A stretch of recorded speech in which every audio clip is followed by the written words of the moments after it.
நாம் இந்த வீடியோவில் என்ன பற்றி பார்க்க போகிறோம்னா டிஎன்ஏ.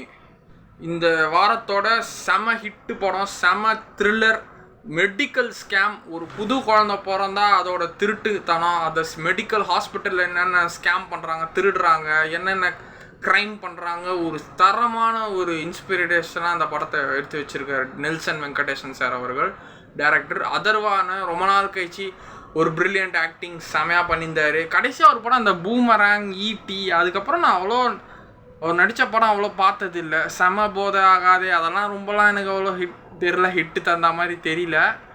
ஆனால் இந்த படம் செம கம்பேக்காக அவருக்கு இருக்குது. நல்ல ஸ்டோரியை ரொம்ப நாள் கழிச்சு செலக்ட் பண்ணியிருக்காங்க. நிமிஷா சஜயன் அவங்க சரியான ஆக்டிங்கு நல்லா பண்ணியிருக்காங்க. ஒரு மனநோயாளி மாதிரி இந்த படத்தில் நடிச்சிருக்காங்க. அவங்க கொஞ்சம் கிராக் மாதிரி. அதர்வா ஒரு பொண்ணை சின்சியராக லவ் பண்ணுவார். அந்த பொண்ணு கடைசியில் இவங்க மேரேஜுக்கு அவங்க வீட்டில் ஒத்துக்க மாட்டாங்க. ஸோ 2 பேர் வீட்லேயும் பிரச்சனை. அந்த பொண்ணு இவனை கைட்டு விட்டு போயிடான்னு சொல்லிட்டு அந்த பொண்ணு ஃபோன் பண்ணி எடுக்கலை. ஒரு வீடியோ கால் மூலமாக அது சூசைட் பண்ணிக்கும் சொல்லிட்டு இவன் அப்படியே கஞ்சா குடிக்கியா போதையா அந்த லவ் ஃபெயிலியர்லேயே அப்படியே சரக்கு அடித்து கஞ்சா அடித்து ஒரு பணக்கார பையன் பிச்சைக்கார மாதிரி ரோட்டில் பத்துன்னு இருப்பான். ஆனால் நம்ம ரமேஷ் திலக் சார் அவரோட ஆக்டிங் நல்லா இருந்தது. இவர் ஃப்ரெண்டாக நடிச்சிருப்பார். ஸோ அந்த நட்பு, அப்பா அம்மாவே இவரை கடைசியில் விட்டாலும் இவரோட ஃப்ரெண்ட்ஸ் விடலை. இவனை எப்படியாவது சரி பண்ணணும், பழைய நிலைமை கொண்டு வரணும், இவனுக்கு இந்த ட்ரக் அடிக்ஷன்லேருந்து வெளியில் வரணும் சொல்லிட்டு ரமேஷ் திலக் அவர் பெஸ்ட் ஃப்ரெண்டாக அதில் பண்ணியிருப்பார்.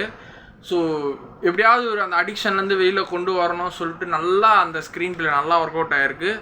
கடைசியில் இந்த பொண்ணு லூசுன்னு அவங்க ஃப்ரெண்ட்ஸுக்கெல்லாம் தெரிஞ்சணும், என் ஃப்ரெண்டு வாழ்க்கை எனக்கு முக்கியங்க அப்படின்னு சொல்லிட்டு அப்புறம் அருண் விஜய்ன்றப்பார் அதர்வா சார் நான் இவளை கல்யாணம் பண்ணிக்க போகிறேன், எனக்கு தோணுது, எங்கள் லைஃப் நல்லா இருக்கும்னு தோணுது அப்படின்ட்டு இவங்களே கல்யாணம் பண்ணிக்கிறாங்க. இவங்களுக்கு குழந்தை பிறக்குது. கல்யாணம் ஆகி காலகாலமாக எல்லாருக்கும் கல்யாணம் ஆனால் என்ன பிறக்கும், அதானே பிறக்கும். ஸோ குழந்தை பிறக்குது. அந்த குழந்தைய மாற்றிடுறாங்க. அந்த ட்விஸ்ட் அண்ட் டர்ன்ஸ். ஒரு பாட்டி இதில் செமையாக நடிச்சிருக்கிறாங்க. ஒரு ஆயா சரி லெவல் ஆக்டிங்கு. படம் பாருங்கள். என்ன தப்பு பண்ணாலும் அப்படியே கெத்தாக சொல்லுது, என் தொழில் இது, ஆமாம் அப்படி தான் பண்ணேன் என்ன அப்படின்னு அந்த திமுரோட கெத்தாக சொல்லுது அந்த பாட்டி. அந்த பாட்டிக்காகவே பாங்கண்டா படத்தை. எம்மாமா நடிச்சிருக்குடா அந்த பாட்டி. அப்பா வேற லெவல். கட்சியில் அந்த வில்லன் யாருன்னு தெரியுது. இது பண்ணுறதெல்லாம் அந்த முன்னாலே ஹாஸ்பிட்டலில் வேலை செஞ்ச ஒரு க்ளவுட் கம்ப்யூட்டிங், ஹாஸ்பிட்டல் டேட்டாக்கெல்லாம் கரெக்டாக ரிட்ரைவ் பண்ணுற அட்ரஸ் அவன் தான். அந்த மாதிரி குழந்தையே இல்லாதவங்க ஒரு 30 வருஷம் 40 வருஷம் குழந்தையே இல்லாத பெரிய பெரிய பிஸ்னஸ் ஃபேமிலி பணக்காரங்கெல்லாம் இப்படி யூஎஸில் செட்டில் ஆகிடுறாங்க. அவங்களுக்குலாம் குழந்தையே இல்லை. இப்போ கல்யாணம் ஆகி ஒரு 20-30 வருஷமாக குழந்தை இல்லாதவங்களுக்குலாம் இந்த மாதிரி இப்போ இருக்கிற ஜென்ரேஷனில் குழந்தைய திருடி விற்று ஹாஸ்பிட்டல்லேருந்து கடத்தி அவங்களுக்கு போய் கொடுக்கறது குழந்தைய. ஸோ அதுதான் இந்த வில்லனோட தொழில். அது மாதிரி தான் அதர்வாவோட குழந்தை திருட்டு போயிடுச்சு. ஸோ அந்த ட்விஸ்ட் அண்ட் டர்ன்ஸ்லாம் நல்லா இருந்தது. இன்டர்வலுக்கு அப்புறம் படம் ரொம்பவே நல்லா இருந்தது. இன்டர்வல் வரைக்கும் கொஞ்சம் போர் அடிச்சிருந்தது. இன்டர்வல் செகண்ட் ஹாஃப் இன்னும் நல்லா இருந்தது. ஸோ குபேரா டிஎன்ஏ ரெண்டுமே இந்த வாரம் சூப்பரான படம், நல்ல படம். பாய்.